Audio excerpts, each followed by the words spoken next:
दो हमलावर जिन्हें हिरासत में लिया गया है, एक फरार बताया जा रहा है। लेकिन सबसे बड़ी बात यह है कि कौन वो लोग थे, इस बारे में कोई जानकारी साझा अभी तक पुलिस ने नहीं की है। लेकिन हाँ, ये बहुत जल्दबाजी भी है कि पुलिस उस पर कोई स्टेटमेंट दे दे, लेकिन बहुत नपा-तुला स्टेटमेंट अभी नजर आ रहा है। राजीव, बहुत कुछ ज्यादा इस वक्त मुंबई पुलिस बताने के लिए इच्छुक नहीं लग रही है। बहुत ही कैलकुलेटिव स्टेटमेंट है। ये वही स्टेटमेंट है जब 9:30 बजे के आसपास घटनाक्रम हुआ था, जब हम आपसे बात कर रहे थे। उससे ज्यादा कुछ नहीं है इस स्टेटमेंट में। बिल्कुल, देखिए एडिशनल पुलिस कमिश्नर हैं वेस्टर्न रीजन के परमजीत दहिया, उनका बयान था ये। और जैसा कि घटना के तत्काल बाद ही वो हॉस्पिटल पहुंचे थे, उस वक्त बहुत बेसिक जानकारियां सामने आई थी। उस वक्त मौत की भी कंफर्मेशन हॉस्पिटल की तरफ से नहीं हुई थी। तो हो सकता है कि उस वक्त पुलिस या तो ज्यादा डिटेल्स देना नहीं चाह रही थी या फिर देने से बच रही थी। दोनों ही संभावना हो सकती है। लेकिन एक बात तो साफ है कि इस घटना के पीछे कहीं ना कहीं एक बड़ी साजिश नजर आ रही है। निजी रंजिश जो शुरुआत में बताई जा रही थी, लेकिन निजी रंजिश से भी ज्यादा, क्योंकि जो मोडस ऑपरेंडी सामने आई है, जिस तरह के हथियार इस्तेमाल हुई है, जिस तरह के शूटर्स का इस्तेमाल हुआ है, जिस तरह से इस फायरिंग के इंसिडेंट को अंजाम दिया गया, जो मोडस ऑपरेंडी इस क्राइम के लिए इस्तेमाल की गई है, वो ये दिखाती है कि शूटर्स जो हैं वो बहुत ज्यादा प्रोफेशनल किलर के तौर पर नहीं थे। उन्हें यह भी नहीं पता था घटना के बाद भागना कैसे है। उन्होंने फटाकों के बीच में, जब आज त्योहार का दिन है, विजयदशमी का दिन है, इलाके में पटाखे फूट रहे थे, उसी दरमियान उन्होंने आके फायरिंग की और उसके बाद में वो वहां से भाग पाते अगल बगल के लोगों की नजर पड़ी। खुद बाबा सिद्दीकी जख्मी होकर गिरे, लोगों ने देखा, दो शूटर्स को पकड़ा, उन्हें पीटा, फिर पुलिस के हवाले किया। एक शूटर जो बाइक पर था वो फरार होने में कामयाब रहा। उसकी तलाश के लिए जगह जगह पर शहर में नाकाबंदी की गई है। जो जानकारी हमारे पास है, मुंबई पुलिस ने इस वक्त उस पिस्टल को भी जब्त कर लिया है जिस पिस्टल से ये गोली चलाई गई थी। उसे फोरेंसिक में भेजा जाएगा, कालीना फोरेंसिक लैब में, ताकि साथ ही साथ जो बुलेट्स लगी है उसको भी पुलिस अपनी कस्टडी में लेगी। बुलेट चूंकि अभी पोस्टमार्टम होगा अस्पताल से, लीलावती हॉस्पिटल से, उसे अपनी कस्टडी में लेगी। बाद में बुलेट और पिस्टल दोनों को फोरेंसिक लैब में भेजा जाएगा, जहां पर बैलिस्टिक रिपोर्ट की भी जरूरत पड़ेगी। फोरेंसिक लैब से जानकारियां सामने आएगी, वहां पर इस पूरे मामले में और अधिक जानकारी निकल कर सामने आएगी कि ये जो बुलेट है क्या खासियत रही है, या फिर जो गन है उसको लेकर भी कुछ और जानकारी विस्तृत तौर पर सामने आ सकती है। कितने नजदीक से टारगेट किया गया है, क्योंकि अभी प्राइमा फेसी ये बात बताई जा रही है कि बहुत नजदीक से टारगेट किया गया, लेकिन 5 फीट दूरी थी, 3 फीट दूरी थी, या 2 फीट से के डिस्टेंस से गोली चलाई गई है, क्योंकि बुलेट सीधे उनके चेस्ट में लगी, सीने में लगी, जिसके बाद ही उनकी मौत हुई है। तो जाहिर बात है कि जब बैलिस्टिक रिपोर्ट आएगी, जब फोरेंसिक रिपोर्ट आएगी, तब ये क्लियर होगा पिक्चर कि आखिर बुलेट कितने डिस्टेंस से चली है। देखिए, आज का जो दिन है बाबा सिद्दीकी से जुड़े उन हर नेताओं के लिए, हर बॉलीवुड सेलेब्स के लिए काला दिन है जिनसे किसी भी तरह का रिश्ता उनका रहा है। क्योंकि बॉलीवुड एक्टर्स के लिए वो एक ऐसी शख्सियत थे जो लोगों को मिलाने में यकीन करते थे। उनकी इफ्तार पार्टियों की न सिर्फ कवरेज होती थी बल्कि चर्चाएं कई दिनों तक होती थी। और ऐसे में अभी तक जो जानकारी सामने आई है राजीव, वो बहुत कुछ साफ नहीं है। लेकिन इन हमलावरों को लेकर कोई और इनपुट?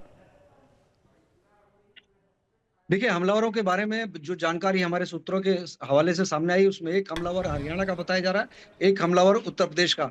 जैसा कि मैंने पहले भी आपको, अपने दर्शकों को इस बात की जानकारी दी कि सामान्यतः अगर ये निजी रंजिश का मामला होता, प्रॉपर्टी विवाद से जुड़ा होता, तो शायद 2 स्टेट 3 स्टेट से शूटर्स को नहीं बुलाया जाता। इस तरह की घटना में कभी इस तरह की मोडस ऑपरेंडी इस्तेमाल करने की बात सामने नहीं आई है। लेकिन चूंकि जिस तरह से इस पूरी घटना को अंजाम दिया गया है, जो मोडस ऑपरेंडी इस्तेमाल की गई है कि 2 अलग-अलग शूटर जो हैं, जो पकड़े गए हैं इस वक्त मुंबई पुलिस की कस्टडी में, जिनका जॉइंट इंट्रोगेशन चल रहा है, वो 2 अलग-अलग स्टेट से ताल्लुक रखते हैं। हो सकता है कि जो तीसरा शूटर है, वो भी किसी तीसरे स्टेट से ताल्लुक रखता हो, या फिर इन्हीं दोनों स्टेट में से किसी उस स्टेट से ताल्लुक रखता हो। तो फिलहाल तीसरे शूटर की तलाश की जा रही है। लेकिन जहां पर सबसे ज्यादा लॉरेंस बिश्नोई की पैठ है, चाहे वो पंजाब हो, हरियाणा हो, इन स्टेट्स में सबसे ज्यादा पैठ है, वही के शूटर्स का ज्यादा इस्तेमाल जो है बिश्नोई गैंग करता रहा है किसी भी घटना को अंजाम देने के लिए, या फिर बिहार, उत्तर प्रदेश के जैसे राज्यों से वो शूटर्स को। और खास बात है, कम उम्र के जो शूटर्स की तस्वीर हमारे पास में, जो वीडियो हमारे पास में, उसमें साफ तौर पर दिखाई दे रहा है कि 22 से 24 साल का वो जो लड़का है, जो युवक है, उसने इस फायरिंग की घटना को अंजाम दिया है। जाहिर बात है, इसी तरह के शूटर्स का इस्तेमाल क्राइम की घटनाओं को अंजाम देने के लिए, हत्या जैसे अपराध को अंजाम देने के लिए बिश्नोई गैंग करता रहा हो। लेकिन राजीव, एक बात तो साफ है ना कि अगर बाबा सिद्दीकी जैसे शख्सियत का ये हाल होगा तो आम जनता का क्या हाल होगा? आज महाराष्ट्र, मुंबई की जनता ये सोचने को मजबूर होगी। उन्होंने आता ही घोषणा है राजीव, रोक रही हूँ, मुख्यमंत्री कुछ कह रहे इस मामले में, सुनिए। कि चुनाव के महीने अच्छा है। शिवाजी महाराज जी का हमारे महाराष्ट्र के आराध्य दैवत है। छत्रपति शिवाजी महाराज जी का मंदिर या जो भी। एकनाथ शिंदे किसी और मसले पर अपनी बात को रख रहे थे। राजीव,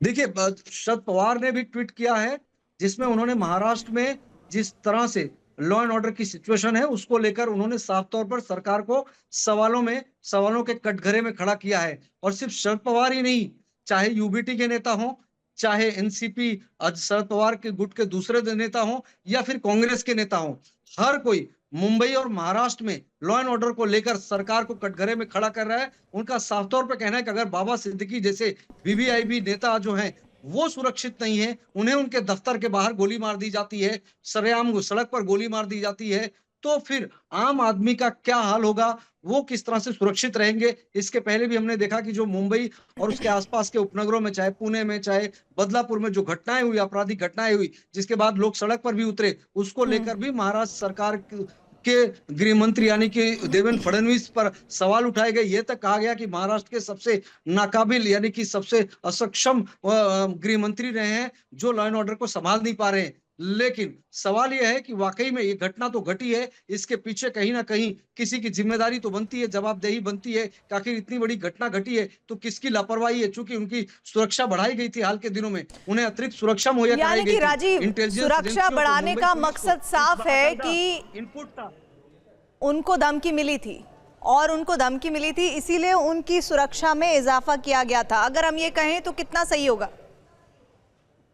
देखिए, एक बात मैं आपको बता दूं कि जब एजेंसियों के पास इनपुट होता है तो एजेंसियां स्वतः, जो स्थानीय पुलिस कमिश्नरेट होते हैं या फिर जिला पुलिस होता है, उनको सूचना देती है। उसके बाद में जो है प्रोटेक्शन डिपार्टमेंट और जो एजेंसियां हैं सारे लोग मिलकर इस बारे में उस पर कॉल लेते हैं, उस पर निर्णय करते हैं, गृह मंत्रालय को सूचित करते हैं कि किस तरह की धमकी है, किस तरह का थ्रेट है। रही बात सीधे तौर पर ये थ्रेट जो है बाबा सिद्दीकी या उनके परिवार को मिला था, ये कहना अभी ठीक नहीं होगा। लेकिन एजेंसियों को इस बात के इनपुट जरूर मिले थे कि सिद्दीकी परिवार जो है वो निशाने पर है, टारगेट पर है, उनकी जान को खतरा है। इसी के बाद में उनकी सुरक्षा बढ़ाई गई थी। पहले, जैसा कि मैंने पहले भी कहा, कि एक पुलिस कांस्टेबल जो है बाबा सिद्दीकी के साथ में रहता था, उसके पास में लाइसेंसी पिस्टल होती थी। लेकिन हाल के दिनों में उनकी सुरक्षा बढ़ाई गई थी। 4-5 से ज्यादा पुलिस अधिकारी और कर्मचारी एक बाकायदा एक स्क्वाड के रूप में उनके कॉन्वे में रहते थे। खुद बाबा सिद्दीकी भी जब चलते थे तो उनके कई कार्यकर्ता पदाधिकारी भी अलग अलग गाड़ियों में काफिले के रूप में उनके साथ होते थे। ऐसा कभी हमने नहीं देखा पिछले 20-25 सालों में कि जब बाबा सिद्दीकी अपने दफ्तर या घर से निकले हों तो एक अकेली गाड़ी में वो कहीं जा रहे हो। क्योंकि भले वर्तमान में वो विधायक नहीं है, लेकिन एक बड़े नेता हैं और महाराष्ट्र में एक बड़े नेता के